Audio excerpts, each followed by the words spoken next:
vivo e a cores, meu muito bom dia para a galerinha de Santa Luz, galerinha de Eliseu Martins, galera de Ribeiro Gonçalves, você de Queimada Nova, alô Adriana, alô Gabriel, alô Eriquinha, alô galerinha de Juazeiro do Piauí, você logado, ligado aqui no canal Educação. Buongiorno, buongiorno, principesa, meu muito bom dia para todos de Boa na Lagoa, aqui direto do canal. Também, deixa eu ver ali, Eliseu Martins, Baixa Grande do Ribeiro, Terra Boa, viu? Santa Luz, aos vivos, galerinha.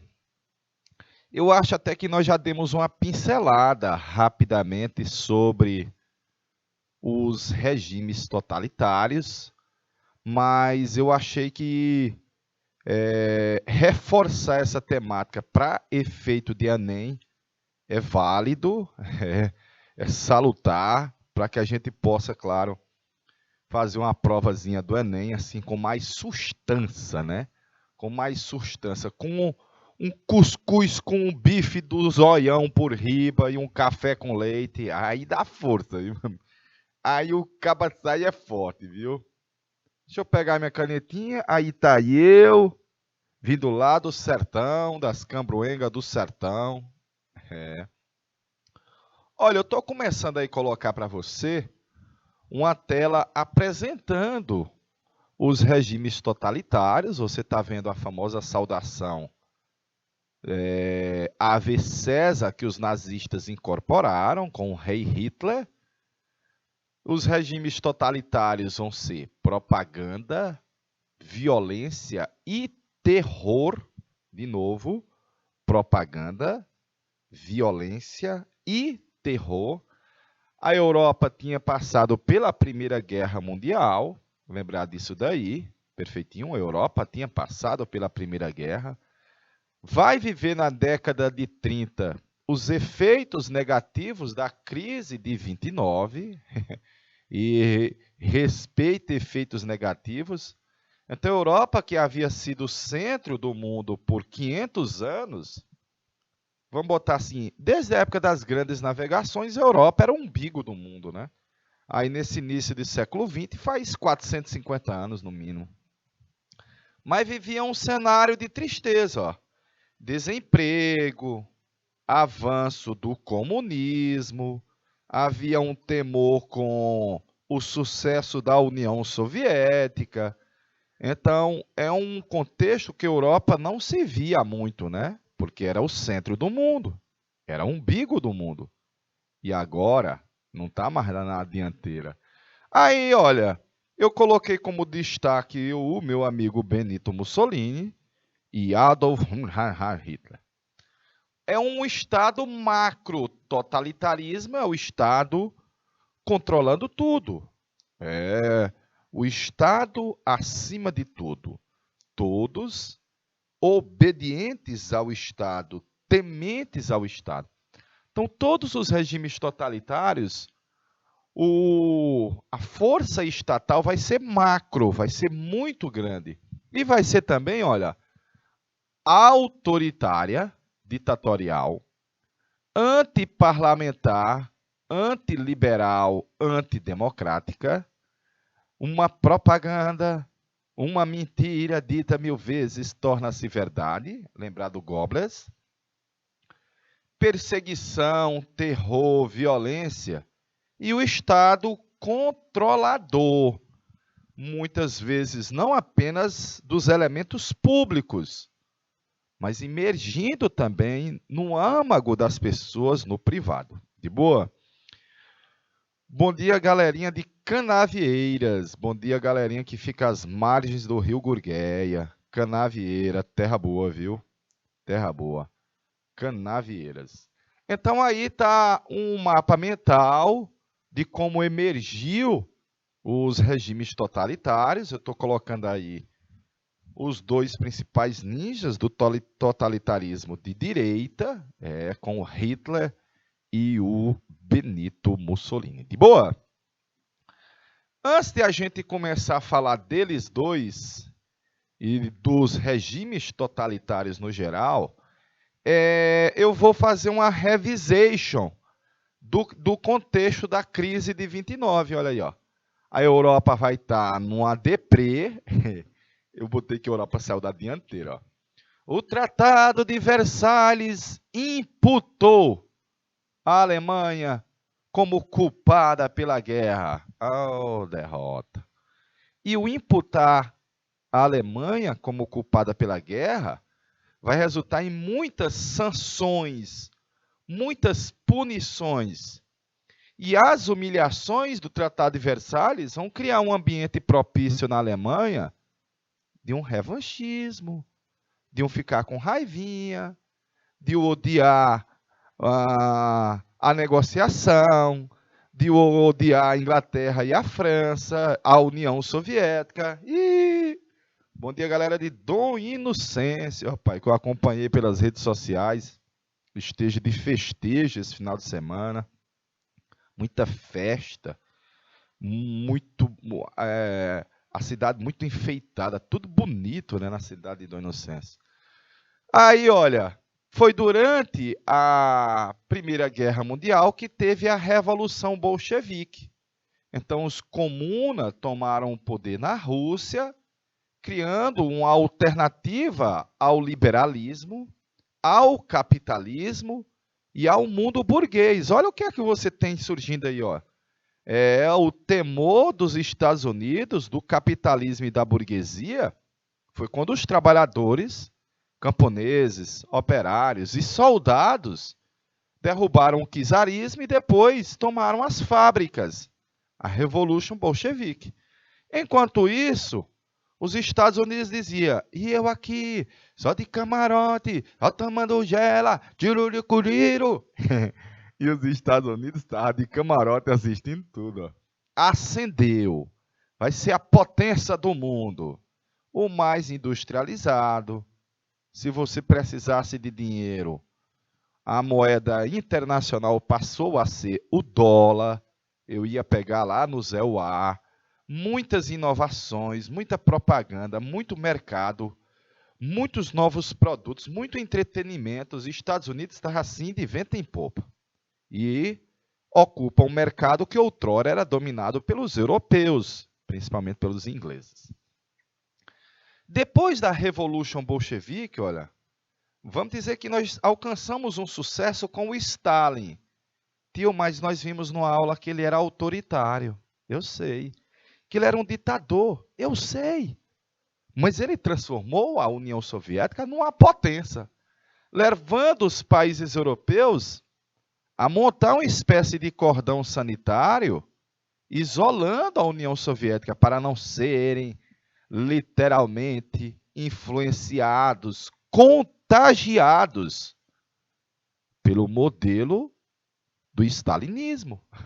Então havia todo um contexto de anticomunismo na Europa. Que anticomunismo? Um medinho de que surgissem novas revolutions, novos bolcheviques, novos comunas. Você vai ver isso na Itália, você vai ver na Alemanha. E nós aqui na América Latina, que você pode pegar o Brasil também, olha, nós vamos manter uma grande dependência do mercado internacional, haja vista a nossa economia manter o caráter, literalmente, de exportador de gêneros primários. Então, o setor primário, ele continua dando as cartas aqui na América Latina, como ainda hoje, Adriana, como ainda hoje. Lá no sol nascente, emergiu uma potência que agora em agosto nós vamos falar da Segunda Guerra Mundial, e não tem como a gente não expor que o Japão se tornou uma potência, e uma potência imperialista, e sendo uma potência imperialista, ela precisava tanto de mercados, como de matéria-prima, até porque o Japão é bem pequenininho, né? Eu costumo dizer que é só uma currutela, bem pequenininho, mas havia se modernizado, se industrializado, se militarizado, e vai buscar, o nome disso aqui é imperialismo, e vai buscar expandir os seus tentáculos. O pequenino Japão vai expandir os seus tentáculos. De boa? Meu amigo Dom Fernando, deixa aí na tela por menino fazer o print, per favore, em italiano.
Salve, salve, Dom Inocêncio, salve, salve, Canavieira, salve, salve, Baixa Grande do Ribeiro, rapaz.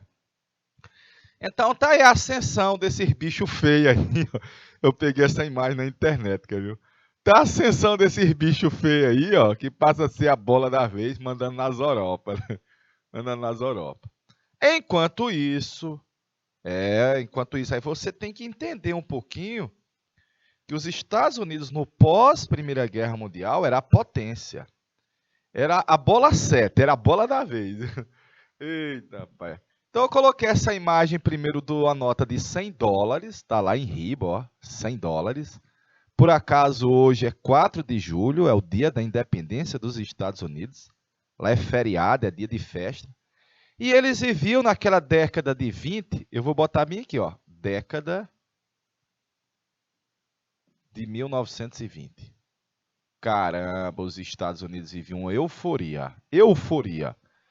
Nova York era o centro econômico mundial. Respeite. Tio, e antes? Antes era Londres. Antes era Londres.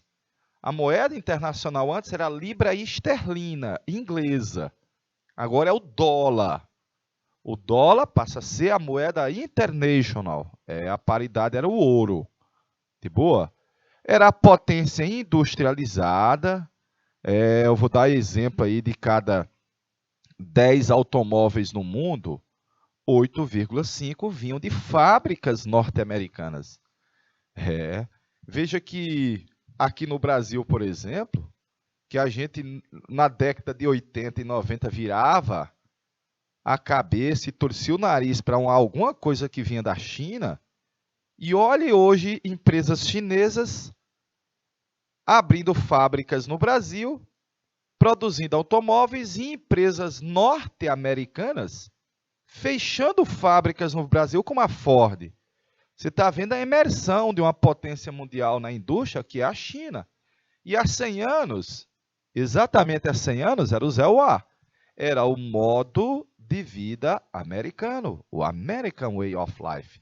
Aquela euforia louca, consumismo,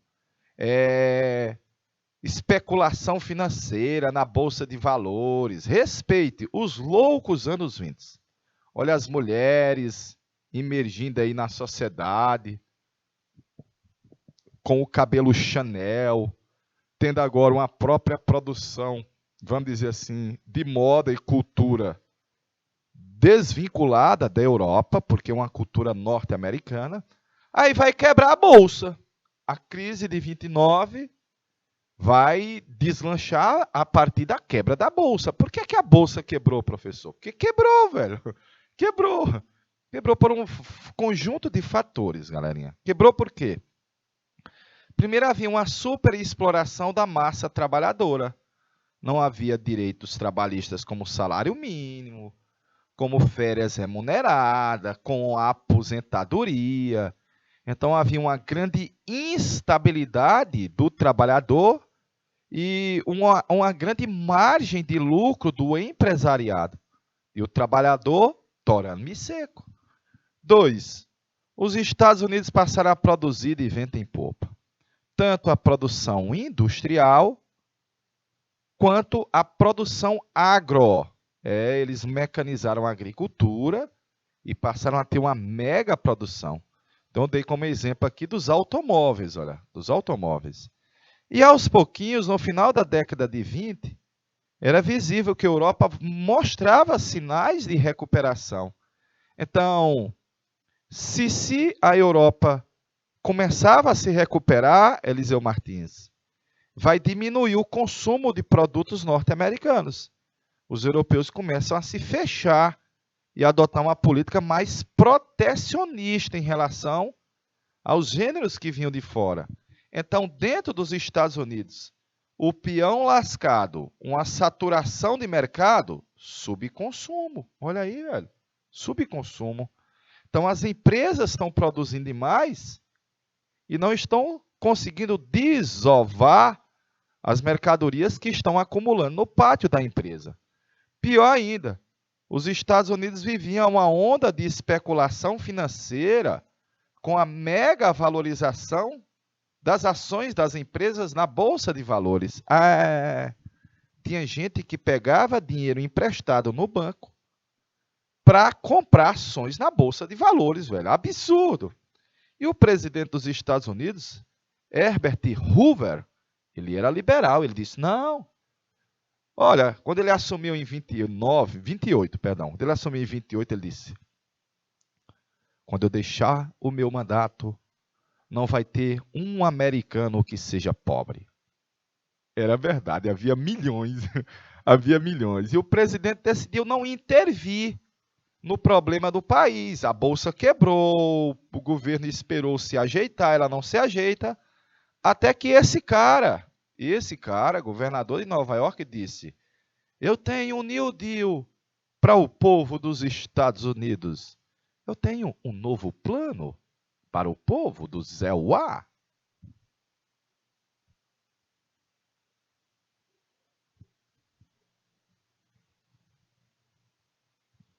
E o novo plano, galerinha, do presidente Franklin Delano Roosevelt, tá aí o nome dele, ó, Franklin Roosevelt, era baseado nas ideias de um economista britânico, John Maynard Keynes, que a gente chama keynesianismo, que estabelecia que o Estado tinha que intervir, tinha que deixar a feição liberal de lado.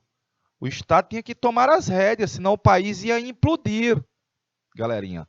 Inclusive, sem nenhum problema, o Estado pode participar de alguns nichos da economia. Olha aí a novidade. O Estado, além de intervir, o Estado vai criar estatais, empresas do Estado. Professor, quem fez isso aqui foi o Vargas. Eu sei, eu sei. Inclusive aqui também, olha, a intervenção e a participação do Estado, as leis sociais, como, por exemplo, direitos trabalhistas. Direitos trabalhistas. Rapaz, tinha gente nos Estados Unidos que dizia que o Roosevelt era um comuna, sabia? Esse cara é um comunista, o nosso presidente comunista. Mas não era. o governo não pode virar as costas para a classe trabalhadora e passou a intervir na relação patrão-empregado e passou a construir muitas grandes obras públicas, gerando emprego, contratando novas empresas, precisando de cimento, de ferro, de asfalto, e as empresas vão contratar mais gente. Então, voltava um ciclo positivo de empregabilidade, com direitos trabalhistas agora. O governo passou a controlar a Bolsa de Valores, Wall Street, e quando começou a Segunda Guerra, o Roosevelt já tinha sido eleito em 32, ele foi reeleito em 36, ele foi reeleito em 40, quando começou a Segunda Guerra, ele era o presidente, e ele vai ser reeleito em 44. Caramba, velho! Então dá para ver que o negócio deu certo, né? O negócio deu certo, de boa? Dom Fernando, deixa um minutinho aí na tela, per favore, em italiano.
Ok.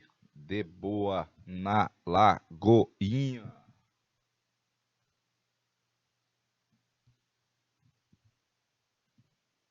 Alô, Adriana, alô, Gabriel, alô, Eriquinha, alô, galerinha logado, alô, você de Eliseu, de Canavieira, de Dom Inocêncio, de Baixa Grande do Ribeiro, terra boa. Olha, para você ter uma ideia como a economia dos Estados Unidos assumiu a dianteira mundial. Ó. Veja que no início do século XX, que a Inglaterra liderava de longe. Ó. A Inglaterra é o azulzinho. Era mais do dobro da economia norte-americana. Lá na década de 10, antes de começar a Segunda Guerra Mundial, a Primeira Guerra Mundial, a Inglaterra ainda era quase o dobro da economia do Zé Uá. Passada a Primeira Guerra Mundial, veja que a economia inglesa encolheu, enquanto que a norte-americana duplicou. De novo, a do Zé Uá duplica. Mais ainda, olha, mesmo no contexto da crise de 29, que o epicentro foi os Estados Unidos, mas os Estados Unidos não perdem a liderança mundial. E no contexto pós-Segunda Guerra, você vai ver que a Segunda Guerra teve como palco principal a Europa, a maioria dos conflitos foi dentro da Europa, a Inglaterra encolhe mais ainda e os Estados Unidos duplicam sua economia. Ah, papai! Deu para ver? Mas na década de 20, olha, década de 20, de cada 10 automóveis no mundo, no mínimo 8 saía dos Estados Unidos. Então não tem como você não perceber que a economia norte-americana era líder mundial, numa tendência crescente de ocupar mais espaços e garantir mais mercados. De boa? A Luana Clara Amorim. Bom dia, senhora Amorim. Bom dia. De boa? Vamos passar. Aí a crise, olha. A crise. Eu estou botando agora os fatores da crise para a gente terminar essa temática. Mega exploração dos trabalhadores. Não pode deixar de lado a informação de que praticamente os direitos sociais eram muito limitados antes do presidente Roosevelt, que o próprio trabalhador negociava com o patrão o seu salário. Tio, a Inglaterra vai diminuir sobremaneira por quê? Erquinha, vamos dizer que são vários fatores conjugados. Mas o primeiro e principal é porque a Primeira e a Segunda Guerra tiveram como palco a Europa. E a Inglaterra esteve bem no epicentro das duas grandes guerras. Notadamente, ao término dessas duas grandes guerras, a Inglaterra já não tinha mais o know-how para manter, por exemplo, as suas grandes colônias e explorar essas colônias. Então, quem começou a ocupar o espaço dos ingleses foram os Estados Unidos. E o Zé Wá disse, ainda bem, pode deixar que eu ocupe esse espaço, viu? Oi. Aí eu coloquei, além dessa péssima distribuição de renda, os Estados Unidos viviam um cenário de superprodução, lembrar, tanto industrial como agrária, com a Europa se recuperando lentamente. Então, resultava em diminuir o consumo das bugigangas norte-americanas. Isso é o que você tinha. A indústria produzia demais e não conseguia desovar o que estava sendo produzido. Pátio lotado para a empresa não faz bem. É sinal de prejuízo, viu? Com especulação financeira, que eu já lhe disse, a corrida para a compra de ações nas bolsas de valores, inclusive resultando em uma valorização irracional, né? Vamos dizer, uma valorização fora do normal, mas endividava os cidadãos norte-americanos. Aos pouquinhos, muitos agricultores que tinham hipotecado suas terras nos bancos vão perder as terras para os bancos. Só que os bancos não sabem produzir na agricultura. Ixi, Maria! E as indústrias, sem vender os seus estoques, notadamente vai diminuir o lucro, e quando a empresa diminui o lucro, a primeira coisa que ela faz é o quê? Demitir. A primeira coisa que ela faz é demitir. Meu amigo, com a queda das ações nas bolsas, na bolsa de valores e a desvalorização dessas ações, fazia com que mais gente corresse até a bolsa de valores de Nova York, o Wall Street, e dissesse, ei, velho, eu também quero vender minhas ações. O problema é que, se tem gente demais ofertando as ações, querendo se desfazer dela, diminuir o prejuízo, e não tem ninguém querendo comprar, papai, é como se os papéis começassem a não valer mais nada. É loucura. A famosa quinta-feira negra. E depois a terça-feira, dia 29 de outubro, milhões de ações de papéis viraram Nadex. Nadex. Agora imagine quem tinha pego dinheiro emprestado no banco para comprar ação da Bolsa de Valores. Ele tinha hipotecado a sua casa, vai perder a casa. E o banco? Vai ficar sem receber o dinheiro, vai ficar com a casa velha? Milhares de bancos vão fechar nos Estados Unidos. Caramba, velho! E o governo norte-americano, que era do Herbert Hoover, não quis intervir nem no mercado de ações, nem na onda gigantesca de especulação financeira, e nem na onda de demissões, e nem para poder resguardar as empresas. E deixou a Lavante. Rapaz, o país passou por uma peleja. Ó. Deixa um minutinho na tela. Não, vamos passar aqui. Ó. Olha a peleja aí. Ó. Esse cara acabou de perder a sua propriedade. E nos Estados Unidos tinha muitos bairros construídos de latas. Eram as Hooverlands. Eram como se fossem favelas nas áreas periféricas das cidades. Pessoas que abandonavam o campo, ou que estavam desempregados, ou que tinham perdido suas casas, iam morar em quê? Em favelas. Meu Deus do céu! Então, esse touro que ataca que você vê na primeira imagem, e você vê o investidor na segunda imagem, e o urubu dizendo, eu vou comer esse tourão todinho, velho. O país está em crise, Wall Street. Passando isso, mundializou a crise, vai chegar no Brasil, como nós já vimos, nós tínhamos uma relação de dependência muito íntima com os Estados Unidos. Você sabe que o café é uma sobremesa, é um aperitivo. Os norte-americanos vão diminuir o consumo desse aperitivo e a crise chegou para nós. Rapaz, ela propaga para os países que têm uma relação umbilical com os Estados Unidos. E nós o tínhamos.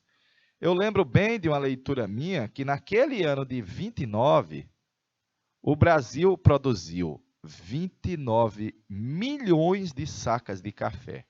Lembra que uma saca de café tem 60 quilos. 29 milhões. E o mercado mundial só consumiu 14. Então, sobraram 15 milhões. Notadamente, o preço do café estava o quê? Lá embaixo. Meu amigo, para o cafeicultor aqui, era uma facada. Era uma dor horrível.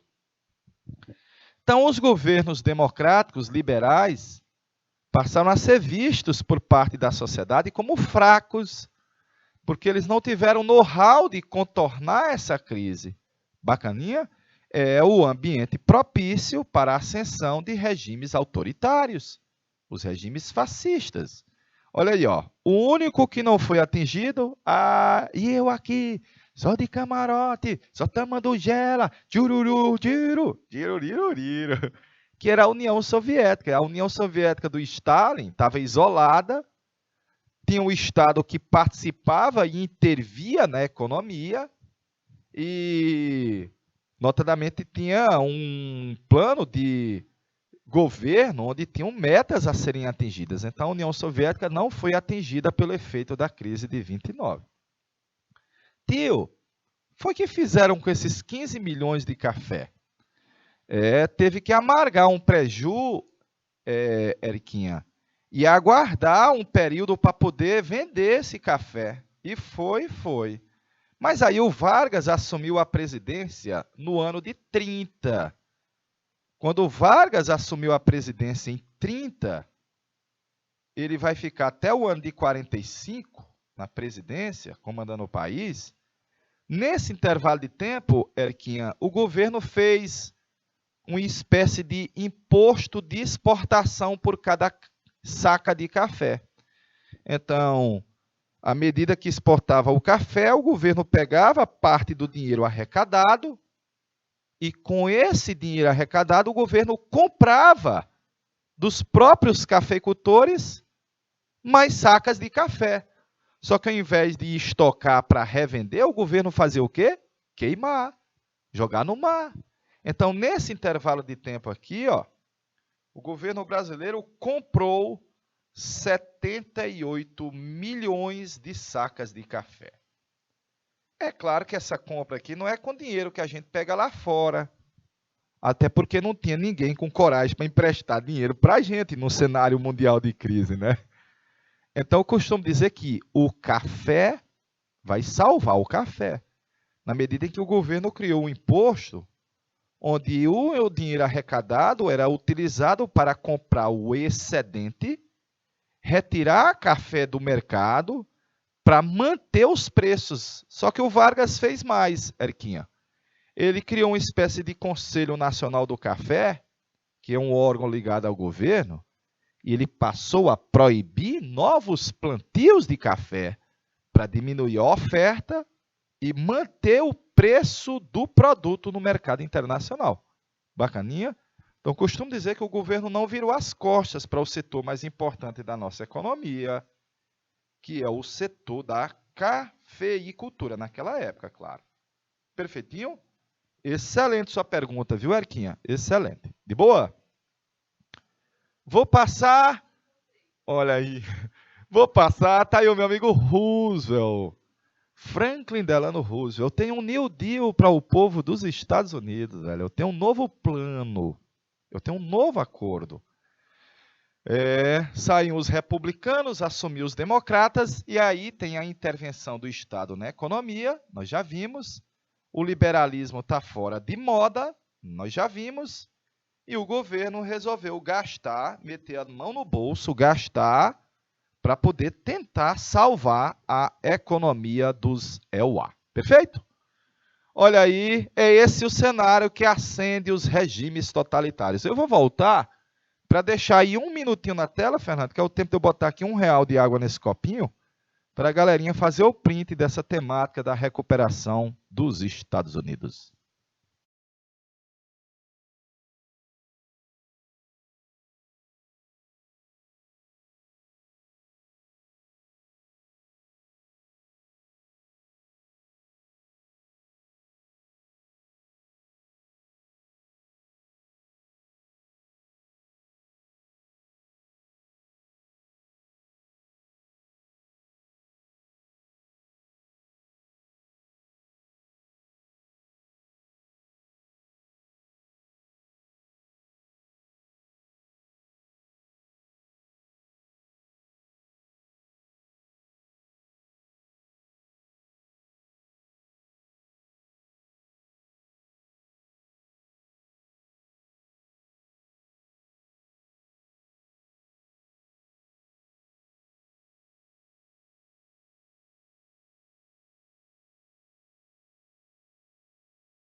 Beleza.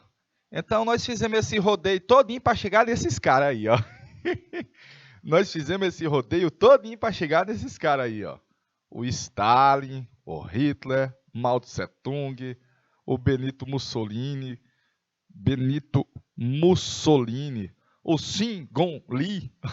São todos regimes totalitários, velho.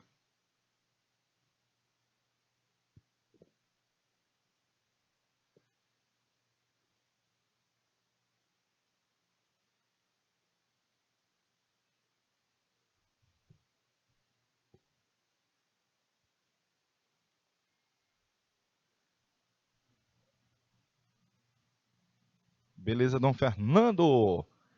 Tipo de governo que não tem nada a ver com democracia, cujo controle é unicamente exercido pelos dirigentes, geralmente do partido oficial, que retém os direitos das pessoas em proveito da razão do Estado.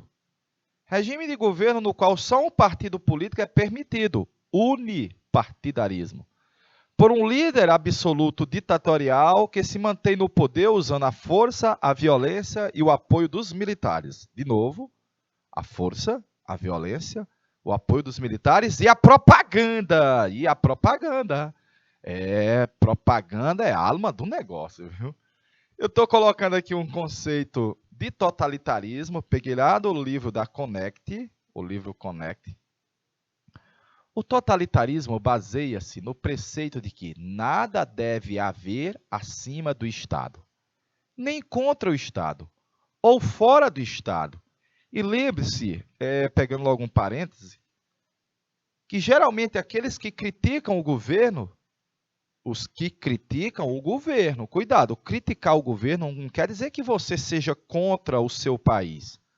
Mas nos regimes totalitários, a crítica ao governo é vista como, não como forma democrática, não é permitido, mas é visto como se você fosse contra os interesses nacionais, contra o seu país, contra o Estado.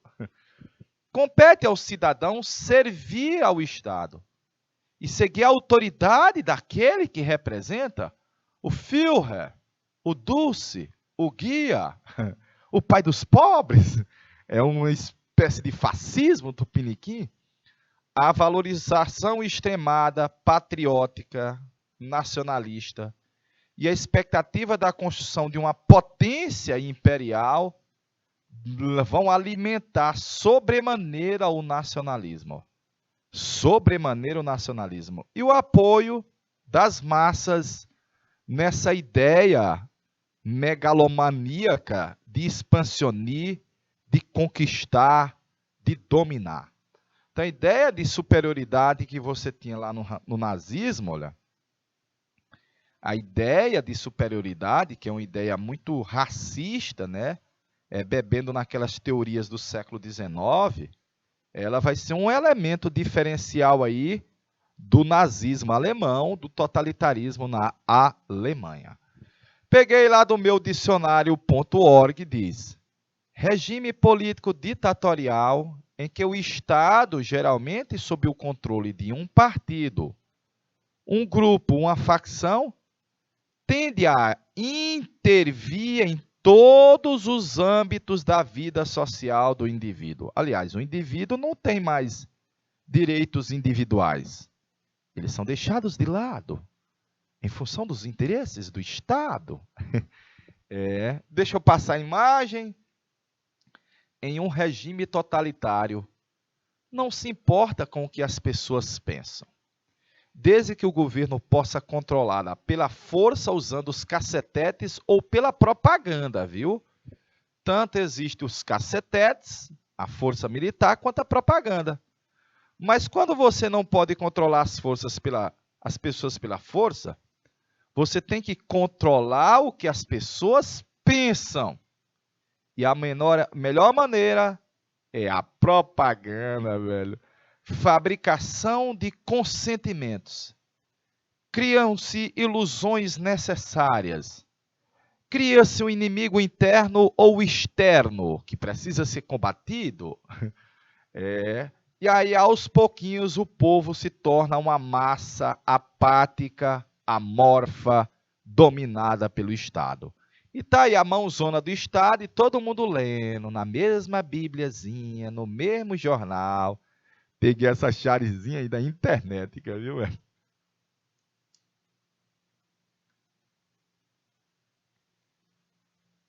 Belezinha, vou passar o slide. As massas, para poder ter um regime totalitário, é necessário que hajam as massas, geralmente são massas urbanas. Elas geralmente ficam hipnotizadas, ludibriadas. Fica assim uma espécie de uns cordeirinhos correndo, todo mundo no mesmo caminho. Fica um boi de careta. Os movimentos totalitários são possíveis onde quer que existam as massas, geralmente massas urbanas, que por um motivo ou de outro desenvolve certo gosto pela organização política e passam a ser hipnotizados, ludibriados. As massas não se unem pela consciência de interesse comum e falta-lhes aquela específica organização de classe. Ele não se vê mais como os trabalhadores da fábrica de automóveis da Ford, não. Eles estão assim meio que assim fora de si. A propaganda, o ídolo, a bandeira, os símbolos, tudo isso contribui para uma espécie de hipnose, histeria, e fica todo mundo na forma como você está vendo nessa imagem aí. Claro que é uma montagem, mas isso é o que é o exemplo de massas, as massas urbanas, são elas que eram ludibriadas. Eu tenho visto isso recente em alguns lugares. É velho, viu? São as massas urbanas. Olha, o termo massa só se aplica quando lidamos com pessoas que simplesmente devido ao seu grande número ou à sua grande indiferença, ou mistura tudo junto e misturado, não se pode integrar numa organização baseada no interesse comum de um partido, uma profissão, um funcionário. Não. As massas constituem a maioria das pessoas que se tornam neutras, ficam indiferentes, não se filiam ao partido e elas ficam assim hipnotizadas, cegas, apáticas, obedientes, cordeirinhos, boi de careta, que eu costumo dizer, boi de careta. São facilmente conduzidas para onde quer que o vaqueiro as conduza. Eita, meu amigo. Ainda existe isso daí no mundo? Tem sim, viu? Esse é o ambiente que vai emergir os fascismos. Eu estou botando 2 ninjas aí, olha. 2 ninjas.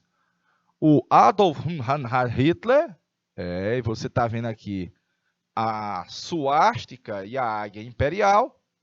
E do outro lado tem o Benito Mussolini, com o feixe fácil de combatimento, feixe fácil. Os fascismos.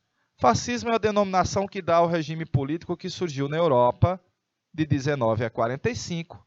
É um regime de direita e são características dele: totalitarismo, nacionalismo exacerbado, idealismo, militarismo. De modo geral, o fascismo é identificado como um regime implantado pelo Benito Mussolini na Itália, logo após a Primeira Guerra Mundial. Mas nós vamos ter outros irmãos dele. O Salazar em Portugal, o Franco na Espanha, que ficou de 39 até 75. São exemplos de regimes fascistas.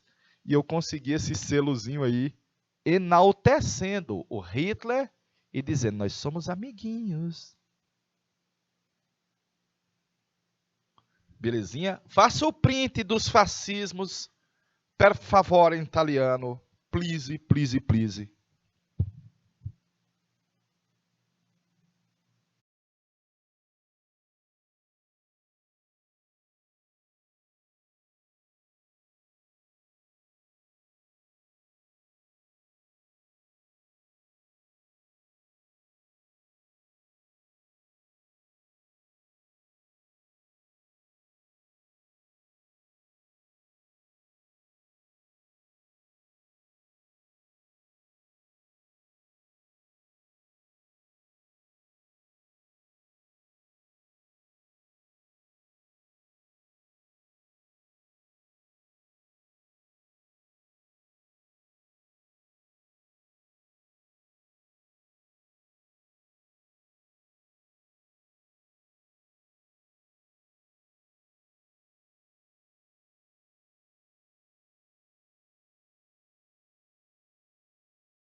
Beleza, Dom Fernando.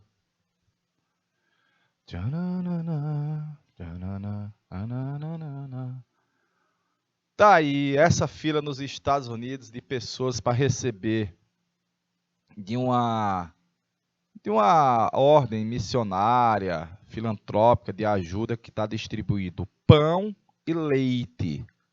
Distribuição de pão e leite, como você vê nessa imagem aí, ó. Com a crise do capitalismo liberal na década de 30, o Estado passou a intervir diretamente na economia. Isso foi imprescindível. Em muitos países, essa intervenção foi positiva e houve grande desenvolvimento industrial. Aqui no Brasil, por exemplo, o Estado capitaneou essa recuperação, tendo, claro, o desenvolvimento da indústria de base sob a liderança do Estado, com as famosas estatais. Lá na Europa, ó, o desenvolvimento industrial foi estimulado pelo setor bélico. Principalmente você vê isso nesses dois países que voltaram a ter, vamos dizer assim, um interesse para a atividade militar, a Alemanha passando por cima das diretrizes do Tratado de Versalhes. Beleza? Tio, podemos dizer que em quase que todos esses países vai haver uma espécie de antissemitismo? Erquinha, o antissemitismo, ele teve, ao longo da história, em vários momentos, mas quase sempre num momento de crise, depois de um período de bonança, e que se cai numa noite mais congelada, escura e fria, cria-se uma narrativa de que a culpa é dos judeus. E esse antissemitismo teve na época, vamos dizer assim, da peste negra, teve antissemitismo na época da peste negra, que os judeus foram vistos como culpados. Nesse período pós-Primeira Guerra, no cenário de crise econômica, de desemprego, que haviam alguns judeus que eram empresários, dizia que a situação da maioria dos cidadãos alemães era porque os judeus eram ricos. Olha a ideia, velho. Eita. Mas não era antissemitismo só na Alemanha, não. Teve nos Estados Unidos, teve na Inglaterra, mas o clássico para ter uma política do Estado com o interesse de eliminar uma parte da sociedade, um grupo social, uma raça, como eles diziam, né? Isso você vai ver de forma mais visível na Alemanha durante o governo dos nazistas, porque se tornou uma política estatal, uma política do Estado. Perfeitinho? Show, né? Deixa eu passar a imagem para a gente entrar um pouquinho nessa narrativa de características dos regimes fascistas e totalitários. Primeiro, olha, tem muita propaganda e tem busca de controle da sociedade, controle social. Eu coloquei assim, ó. A propaganda foi das melhores armas dos fascistas para poder chegar ao poder e manter-se no poder. Eles diziam que as massas não tinham capacidade de entender as coisas complexas, não tinha capacidade de conhecer as coisas abstratas, tinha que ser as coisas mais simples, diretas. As massas só conheciam os sentimentos simples e o sentimento nacionalista. Ah, papai! E, evidentemente, o povo não tem a capacidade, olha a ideia que eles botavam, não tem a capacidade de ter uma opinião própria, de ter uma ideia própria. Então, é necessário se impor e impor à sociedade essas ideias. Ah, é dessa forma que nós vamos ter a manipulação dos sentimentos, as imagens, as ideias simples. É aqui onde eu estou lhe dizendo que está nascendo uma espécie de fanatismo, de hipnose, de histeria, de boi de careta, que você não pensa. Eles pensavam por você. Ah! E eu peguei a frase do Goebbels.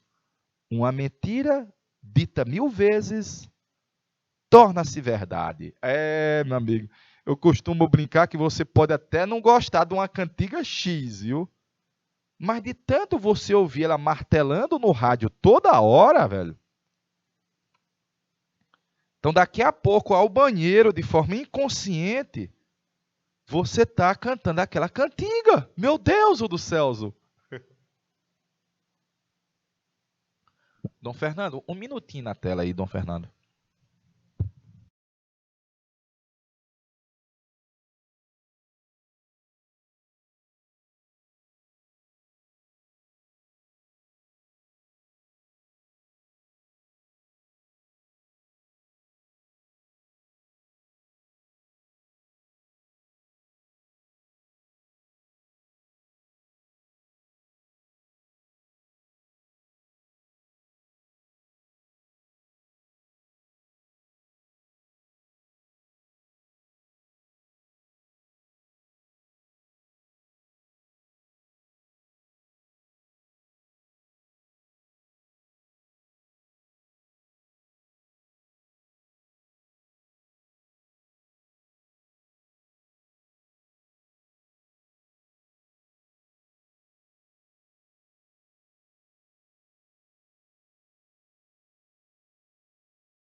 A Alemanha. A Alemanha soube como ninguém a fazer uma propaganda de massa, criar uma simbologia, um sentimento.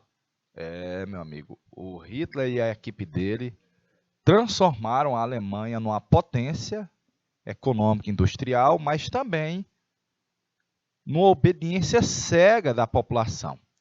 Propaganda melhor do que a italiana, grandes aglomerados. Você vai ver imagens. Modernos meios de comunicação. Emprego maciço de símbolos visuais, discurso oral sobre aquilo que já estava impresso, os mega comícios organizados pelo Hitler, os grandes espetáculos e desfiles, eu vou botar bem aqui, tá aqui, ó, desfiles uniformizados, cartazes, rádio, mais de 1.200 filmes.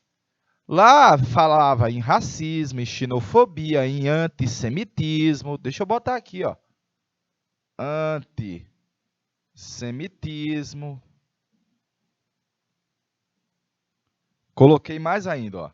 Geralmente, quando o Hitler ia falar, eles colocavam os holofotes com aqueles jatos de luz por trás para poder criar uma áurea mágica, religiosa, grandiosa, espiritual. Ah, papai, ninjas. Os caras eram ninjas.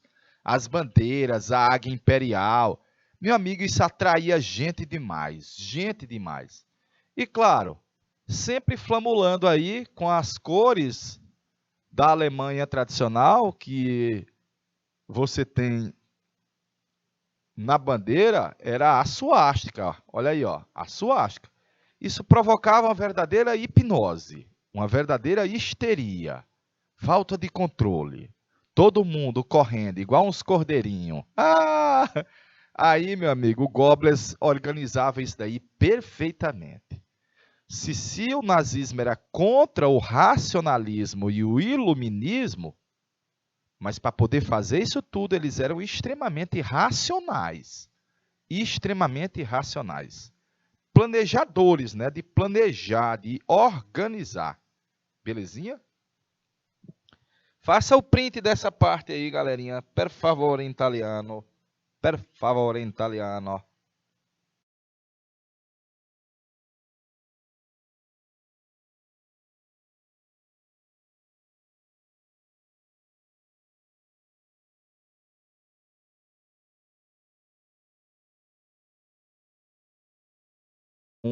Baixa Grande do Ribeiro 5, Eliseu Martins, Juazeiro do Piauí, alô Eriquinha lá em Juazeiro. Tem mais alguém de Juazeiro do Piauí?